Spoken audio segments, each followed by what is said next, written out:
Hello viewers, Sanskrit व्याकरण class में आप सभी का अभिवादन है। आज के क्लास में हम देखेंगे कि वाक्यों से प्रश्न निर्माण कैसे करते हैं। अगर वाक्य हमें दिया है तो उसको प्रश्न बनाना है तो हमें कुछ चीज़ों का ध्यान रखना है। मूल शब्द के लिंग, वचन और विभक्ति के अनुसार ही प्रश्न निर्माण करते हैं। जिस शब्द का हमें प्रश्न बनाना हो उसका हमें देखना होता है कि वो किस लिंग का है, किस वचन का है और किस विभक्ति का है। पर कुछ विशेष परिस्थितियों में हमें लिंग, वचन और विभक्ति देखने की जरूरत नहीं है। अगर प्रश्न बनाते वक्त ये शब्द आता है कि किस लिए, तो हमें वहाँ पे किमर्थम का प्रयोग करना है। वहाँ स्त्रीलिंग, पुल्लिंग और वचन नहीं देखना है। ऐसे ही प्रश्न में अगर कैसे, क्यों, तो हमें सीधा कथम का प्रयोग कर देना है। वहाँ पर हमें ये सब नहीं देखना है। ऐसे ही किसी का क्वालिटी बताना है कि वो ऐसा था, वो ऐसी थी, कुछ भी शक्तिशाली है, ब्यूटीफुल है, सुंदर है, मृदुभाषी है, तो ये क्वालिटीज़ हैं। क्वालिटीज़ में अगर स्त्रीलिंग है तो कीदृशा, पुल्लिंग है तो कीदृशः और नपुंसक लिंग में कीदृशम ऐसे प्रयोग करते हैं। उसमें विभक्ति और वचन हम नहीं देखते हैं। इसके अलावा कुछ और शब्द हैं जो प्रश्न निर्माण के समय अगर हमें कोई स्थान जैसे कहाँ ऐसा उसमें आ रहा है तो हमें कुत्र का प्रयोग करना है। कहाँ से आ रहा है तो कुतः का प्रयोग है। उसमें विभक्ति वचन नहीं देखना है। ऐसे ही नंबर, कोई नंबर 3, 5, 4 और उसके आगे बालक, बालिका, मेल, फीमेल, स्त्रीलिंग, पुल्लिंग कोई भी हो तो हमें नंबर्स के लिए कति का प्रयोग करना है। ये सब हम आगे के उदाहरण में देखेंगे, समझेंगे। इन सभी का प्रयोग किसी भी विभक्ति वचन के साथ हम कर सकते हैं। सिर्फ यहाँ पर कैसा है और कैसी है, इसमें कीदृशः, कीदृशा और कीदृशम स्त्रीलिंग, पुल्लिंग, नपुंसक लिंग के हिसाब से करते हैं। बाकी इन किसी का भी प्रयोग हम करें तो उसमें हमें लिंग, वचन कुछ नहीं देखने की ज़रूरत है। तो कुछ उदाहरण लेके हम समझेंगे कि वाक्य अगर दिया है तो हमें उसे प्रश्न निर्माण कैसे करना है। तो कुछ उदाहरण हम देख लेते हैं। सबसे पहला उदाहरण, रामः भोजनम अखादत, राम ने भोजन खाया। किसने, इसको हमें प्रश्न बनाना है। किसने प्रश्न बनाएंगे तो ये उभर के आएगा किसने भोजन खाया। तो किसने के लिए उसमें हम देख पा रहे हैं कि कर्ता ने की चिन्ह किसके लिए होता है, प्रथमा विभक्ति के लिए। तो इसका हमें पहले वाक्य का प्रश्न बनाने के समय ये देखना है कि ये मूल शब्द का कौन सा लिंग है, तो राम पुल्लिंग है। इसमें कौन सा वचन है, तो एक वचन है। और कौन सी विभक्ति है, तो प्रथमा है। तो हमें किम पुल्लिंग का एक वचन में हमें यहाँ पे लिखना है कह भोजनम अखादत, किसने भोजन खाया। दूसरा उदाहरण, सह कलमेन लिखति, वह कलम से लिखता है। प्रश्न बनाएंगे तो उसके पहले हमें संस्कृत वाक्य को हिंदी में पहले ट्रांसलेट कर लेना है।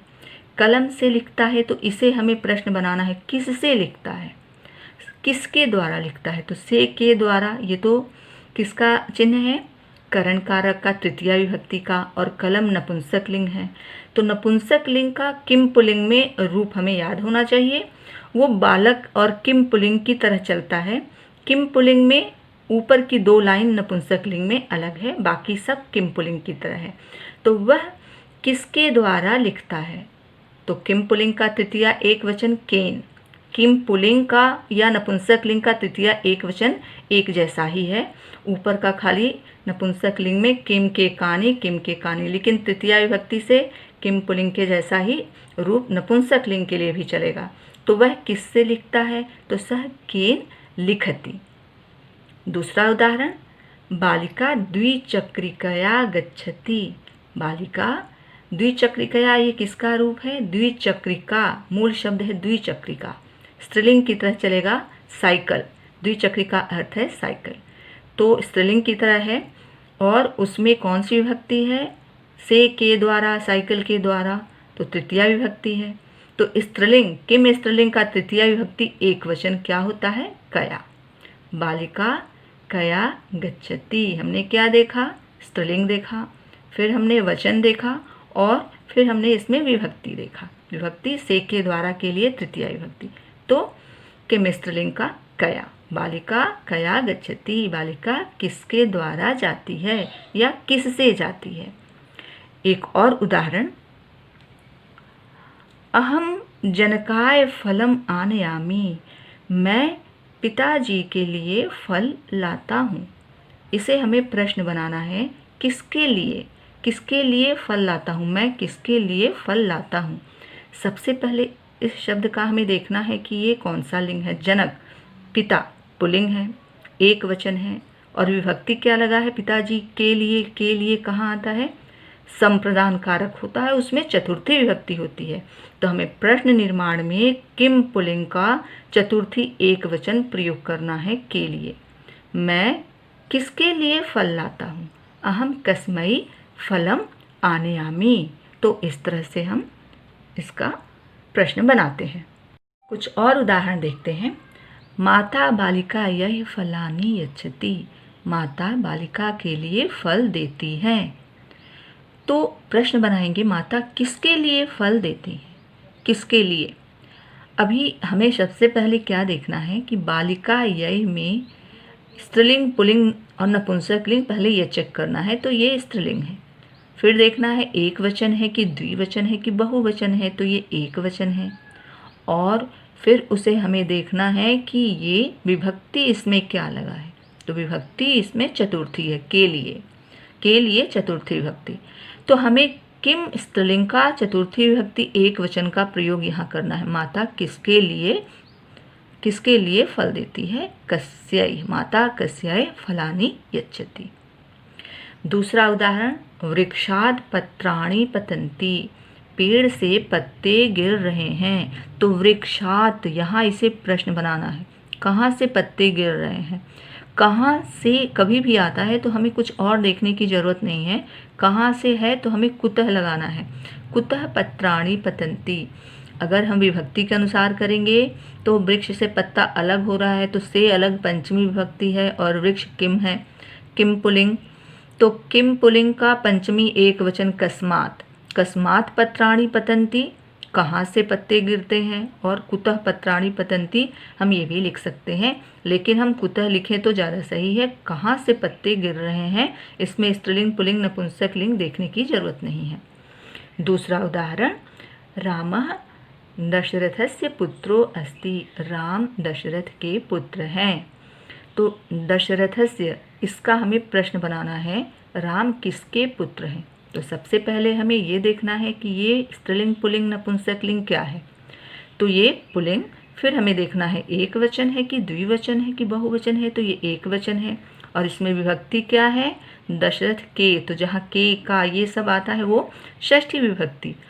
तो हमें प्रश्न बनाने के समय किम पुल्लिंग का षष्ठी विभक्ति एक वचन लगाना है। किम का रूप याद होना चाहिए, और षष्ठी एक वचन में कस्य। तो रामः कस्य पुत्रो अस्ति, राम किसके पुत्र हैं। तो इस तरह से हम देख पा रहे हैं कि विभक्ति, वचन और लिंग के अनुसार हम प्रश्न निर्माण कर रहे हैं। दूसरा एग्जाम्पल, दूसरा उदाहरण देखें। जनाः उद्याने भ्रमन्ति, लोग बगीचे में घूम रहे हैं। तो उद्याने, इसे हमने अंडरलाइन किया, यहाँ प्रश्न बनाना है, लोग कहाँ घूम रहे हैं। जहाँ भी कहाँ का प्रयोग आए तो हमें कुछ नहीं देखना है यहाँ पे स्त्रीलिंग, पुल्लिंग, यहाँ सिर्फ हमें कुत्र लगाना है। किसी जगह स्थान के बारे में बताना है कहाँ, तो वहाँ पर हमें प्रश्न बनाने के समय कुत्र का प्रयोग करना है। वहाँ लिंग, विभक्ति, वचन कुछ देखने की जरूरत नहीं है। एक और उदाहरण, छात्राः विद्यालयं गच्छन्ति, विद्यार्थी स्कूल जाते हैं। तो विद्यालयम, इसमें द्वितीय विभक्ति है, विद्यालय को जाते हैं, जा रहे हैं। यहाँ पर विद्यालय किम पुल्लिंग, द्वितीय विभक्ति, तो हमें कम का प्रयोग करना चाहिए प्रश्न बनाने के समय, द्वितीय विभक्ति है तो। लेकिन स्थान है, सबसे पहले हमें प्रश्न बनाने के समय इसे हिंदी में बदल के और फिर प्रश्न पूछना है। विद्यार्थी विद्यालय को जाते हैं, विद्यार्थी कहाँ जाते हैं। तो कहाँ के लिए हमें कुछ और देखना नहीं है, सिर्फ कुत्र का प्रयोग करना है। छात्रा कुत्र गच्छन्ति, ऐसे हमें इसका प्रयोग करना है और प्रश्न बनाना है। दूसरा उदाहरण, उद्याने 5 जनाः भ्रमन्ति, बगीचे में 5 लोग घूम रहे हैं। पंच, यहाँ पर हमने अंडरलाइन किया है, तो इसे हमें प्रश्न में बदलना है। बगीचे में कितने लोग घूम रहे हैं। कहीं भी यहाँ पर नंबर की बात आए, संख्या की बात आए, तो किसके लिए, उसमें ये नहीं देखना है कि स्त्रीलिंग के लिए बात हो रही है या नपुंसक लिंग के लिए या पुल्लिंग के लिए। नंबर है तो हमें कितने के लिए कति का प्रयोग करना है। कहीं भी संख्या आए, 5, 10 कुछ भी यहाँ पे है तो कति का प्रयोग करना है। उद्याने कति जना भ्रमंती। और कभी भी प्रश्न निर्माण के बाद हमें प्रश्नवाचक चिन्ह जरूर लगाना चाहिए। एक और उदाहरण देखते हैं। गंगा हिमालयात निर्गच्छति। गंगा हिमालय से निकलती हैं। तो प्रश्न यहाँ पे बनाना है। प्रश्न बनेगा गंगा कहाँ से निकलती हैं।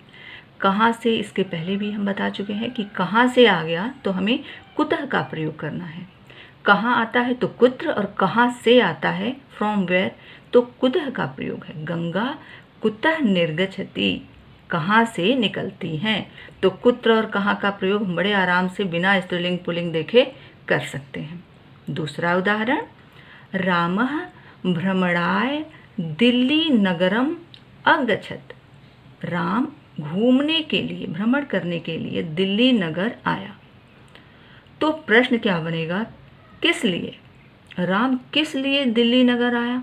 यहाँ ऐसे चतुर्थी विभक्ति दिख रहा है, लेकिन यहाँ पर कोई प्रयोजन है, कोई उद्देश्य है, तो हमें किस लिए के लिए कभी भी हमें ये नहीं देखना है कि यहाँ पर कौन सी विभक्ति है, हमें किमर्थम का प्रयोग करना है। पहले भी हम शुरू में ही ये बात बता चुके हैं।